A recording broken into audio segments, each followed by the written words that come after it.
All right, this is a full arms day, biceps and triceps, and trust me, this one's gonna burn. If your arms haven't been changing or you just want that strong toned look, this is a great one to add in. I'm only doing one set of each exercise here so you can follow along, pause it, and finish your full set before moving on. Starting off with barbell curls, we're gonna do 4 sets of 8 reps. Nice and controlled here, no swinging. Really focus on squeezing at the top. Keeping your elbows in, don't let them drift forward, and control the negatives on the way down. That's where a lot of the magic happens. If 8 reps feels too easy, just your weight is too light. Next up are hammer curls for 3 sets of 10. This hits a different part of your arm and helps build that fuller look. Now keep your wrist neutral, and again, no rushing. Control it up and control it down. If your arms are already feeling it, good. That's the point. So moving on into pushdowns for 4 sets to failure. So this is where you're pushing until you physically can't move anymore. Your elbows lock in at your sides, don't let them flare out, and fully extend at the bottom and get that full squeeze. This is where your triceps really start to wake up.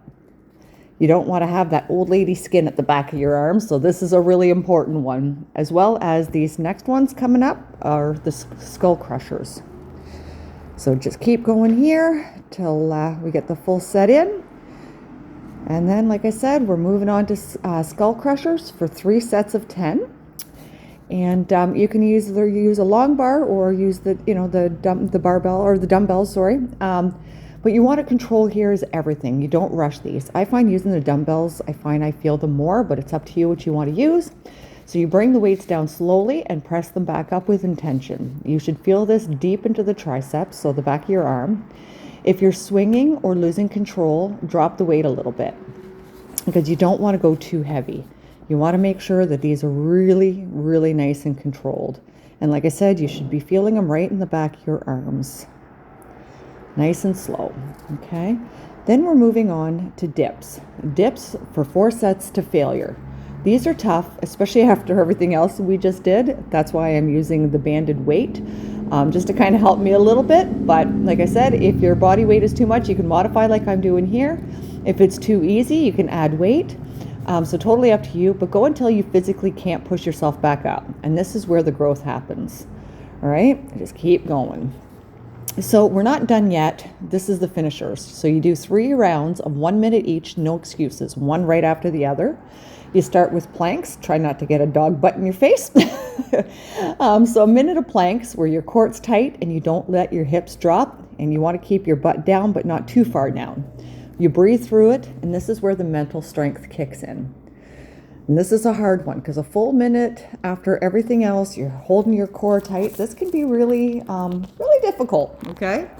So once you're done the 1 minute plank, we are going to go into the squats. So just waiting here. Of course, Lucy's got my back, making sure nobody else comes in and gets me.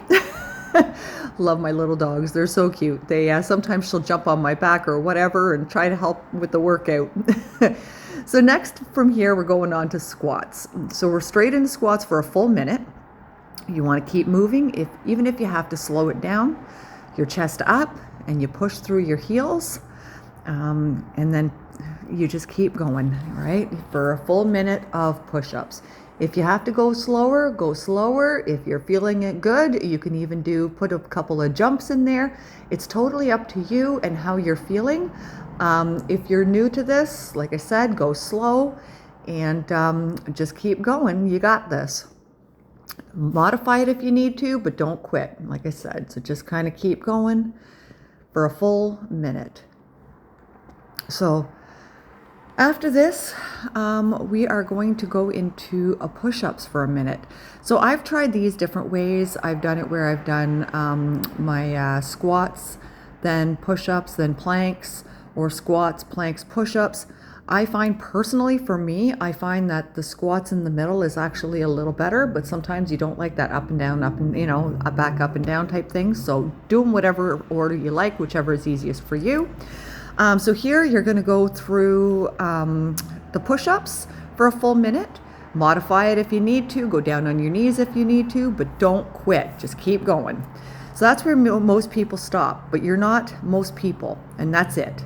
Your arms should be done, your core should be on fire, and save this workout and come back to it if you need to. And remember, you don't need to be perfect, you just need to be consistent.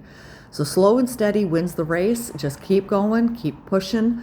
Don't hurt yourself. If you feel any kind of twinge or whatever anywhere, just like I said, take a pause, stop, and try it again. And if it still doesn't work, then take a stop. But do what you can, keep going. And like I said, if you're new to this, don't compare your day 1 to my day 1000, because you know what?